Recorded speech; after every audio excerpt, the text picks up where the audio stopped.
অরুণাচল প্রদেশ ট্যুরের দ্বিতীয় ভাগে তোমাদের সবাইকে স্বাগত। গৌহাটিতে একটা রাত কাটিয়ে আমরা রওনা দিলাম ভালুকপংয়ের দিকে। পথে দেখে নিয়েছিলাম বশিষ্ঠ মুনির আশ্রম এবং বালাজি টেম্পল। এখন চলেছি আসাম রাজ্যের শোণিতপুর জেলাতে হিমালয়ের পাদদেশে অবস্থিত নামেরি জাতীয় উদ্যানের পাশ দিয়ে। আসাম এবং অরুণাচলের প্রায় 1000 বর্গ কিলোমিটার অঞ্চল জুড়ে এই অরণ্যকে 1978 সালে রিজার্ভ ফরেস্ট হিসেবে ডিক্লেয়ার করা হয়েছিল। তারপর 1985-তে ওয়াইল্ড লাইফ স্যাংচুয়ারি হিসেবে গণ্য করা হয়। এরপর 1998-এ একে ন্যাশনাল পার্ক এবং 1999 এবং 2000 সালে একে টাইগার রিজার্ভ ফরেস্ট হিসেবে মান্যতা দেওয়া হয়। কাজিরাঙ্গা এবং মানসের পরই এটি আসামের তৃতীয় বৃহত্তম জাতীয় উদ্যান। সাদা ডানাওয়ালা উড ডাক, প্রায় 4 রকমের হর্নবিল সহ প্রায় 300-র অধিক পাখির প্রজাতি, sloth bear, tiger leopard, clouded leopard, sambar, gaur, Indian wild dog এবং আরও অনেক বিপন্ন প্রজাতির প্রাণীর বাসস্থান এই নামেরি জঙ্গল। তবে এই জঙ্গলের মূল আকর্ষণ হলো বন্য হাতির পাল। এখন এসে দাঁড়িয়েছি নামেরি জঙ্গলের পাশ দিয়ে বয়ে চলা জিয়া ভারালি নদীর কাছে। জিয়া ভারালি নদী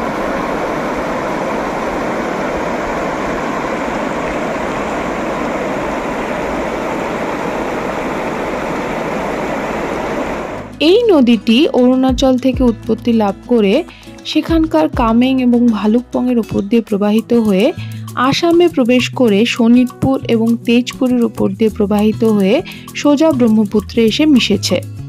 অরুণাচলে নদীটি কামেং নদী নামে পরিচিত। গৌহাটি থেকে ডাইরেক্ট ভালুকপংয়ে না গিয়ে অনেকে আবার এই নামেরিতে থাকা পছন্দ করে।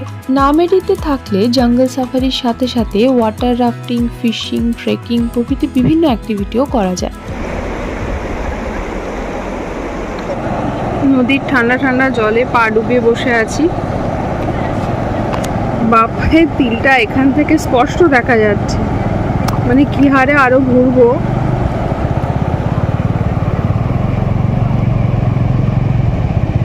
এই হচ্ছে জিয়া ভারালি নদী। নদীর বুকে একটা দারুণ সূর্যাস্ত দেখতে দেখতে আমরা পৌঁছে গেলাম আসাম এবং অরুণাচলের বর্ডারে। এখানে পারমিশন নিয়ে আমরা ঢুকে পড়লাম অরুণাচলের প্রথম টাউন ভালুকপংয়ে। ডাব্লু কিধার? ডাব্লু হ্যাঁ ইধার, ভালুকপংয়ে। একটা মুভি বেরিয়েছিল না হিন্দি সিনেমা, তাতে ডাব্লু খোঁজা হচ্ছিল আর ডাব্লু রয়েছে এই ভালুকপংয়ে। দেখো, আমরা জাস্ট এসে পৌঁছলাম ওয়ার্ল্ড ইন্টারন্যাশনাল হোটেল। এটা ভালুকপংয়ের একদম মানে সীমানাতে অবস্থিত।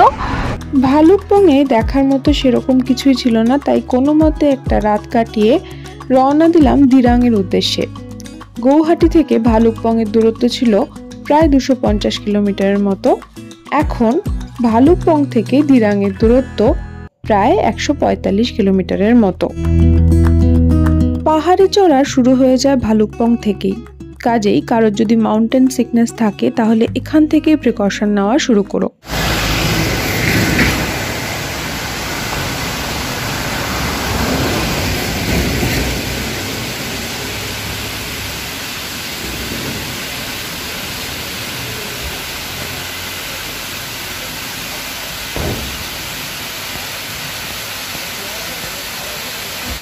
ন্যাশনাল হাইওয়ে 13 ধরে ভালুকপং থেকে দিরাংয়ে চলার সময় রাস্তার পাশেই পড়ল এই অসাধারণ দেখতে ওয়াটারফলটি। এটির নাম ছিল নিচি ফোলা ওয়াটারফল।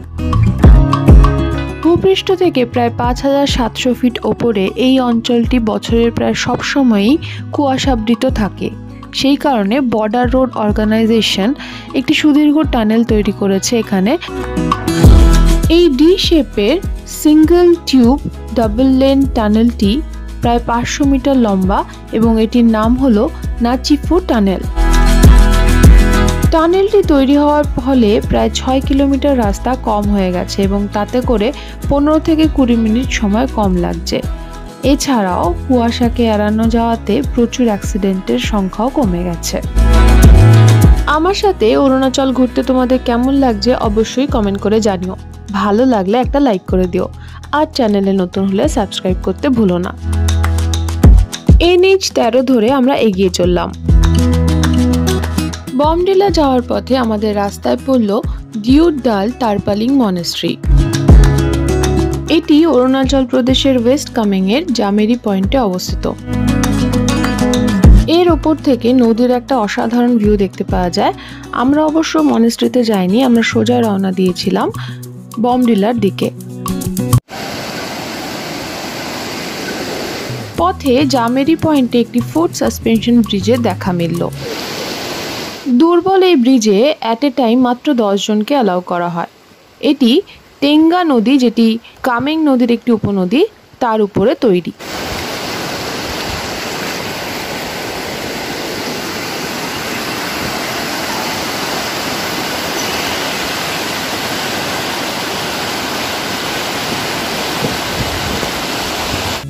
এই জামেরি পয়েন্টের কাছে ছিল বেশ কয়েকটি রেস্টুরেন্ট, চাইলে ব্রেকফাস্ট বা লাঞ্চ করে ফেলা যায়। এইখান থেকে আমাদের গাড়ি সোজা রওনা দিল দিরাংয়ের দিকে। পথে অবশ্য পড়েছিল বমডিলা, সেখানে আমরা ভিজিট করেছিলাম বমডিলা আপার মনেস্ট্রি। আপার মনেস্ট্রি ছাড়াও বমডিলাতে লোয়ার এবং মিডল মনেস্ট্রি রয়েছে, যেগুলি বমডিলা মার্কেট প্লেসের কাছে অবস্থিত। তবে সমস্ত ট্যুরিস্টজন মূলত বমডিলা আপার মনেস্ট্রিটাই ভিজিট করে থাকেন। বৌদ্ধদের ধর্মগুরু 12তম সোনা গডসে রিনপোচে 1965 সালে এই মনেস্ট্রি তৈরি করেছিলেন। পরবর্তীকালে 13তম সোনা গডসে রিনপোচে বৌদ্ধ ধর্মগুরু এই মনেস্ট্রির সংস্কার করেন এবং একটি বিরাট প্রেয়ার হল তৈরি করেছিলেন। সামনে দেখা যাচ্ছে মঙ্কদের কোয়ার্টার বা রেসিডেন্সিয়াল। আপার বমডিলা মনেস্ট্রি ছাড়াও মনেস্ট্রির অপর নাম হলো গেটসে গার্ডেন র্যাপকেল লিং মনেস্ট্রি। বিশাল বড় একটি বৌদ্ধ মূর্তি, দারুণ সুন্দর সুন্দর ওয়াল পেন্টিং ছাড়াও বিভিন্ন রকমের মহায়ানা বুদ্ধিজমের স্থাপত্য শিল্প দিয়ে সাজানো এই মনেস্ট্রি। মঙ্কদের জন্য রেসিডেন্সিয়াল এরিয়া ছাড়াও এখানে ছিল মঙ্কদের জন্য একটি স্কুল, যেখানে বুদ্ধিজম ছাড়াও বিভিন্ন রকমের সাবজেক্ট পড়ানো হতো। তাছাড়াও এখানে ছিল একটি চিকিৎসালয়। মনেস্ট্রির দুটি মূল উৎসবের মধ্যে একটি ছিল লোসার ফেস্টিভ্যাল, যেটিকে এখানকার নতুন বছর হিসেবে পালন করা হয়, আর একটি ছিল শাকাডিউ ফেস্টিভ্যাল, যেটি লুনার ক্যালেন্ডারের 4th মান্থে পালন করা হয় বুদ্ধাজের এনলাইটমেন্ট হিসেবে। আপার বমডিলা মনেস্ট্রি দেখা হলে আমরা চলে এলাম দিরাং হোটেলে। হোটেলে চেক ইন করার পর লাঞ্চ করে বেরিয়ে পড়লাম দিরাং মনেস্ট্রি দেখার জন্য।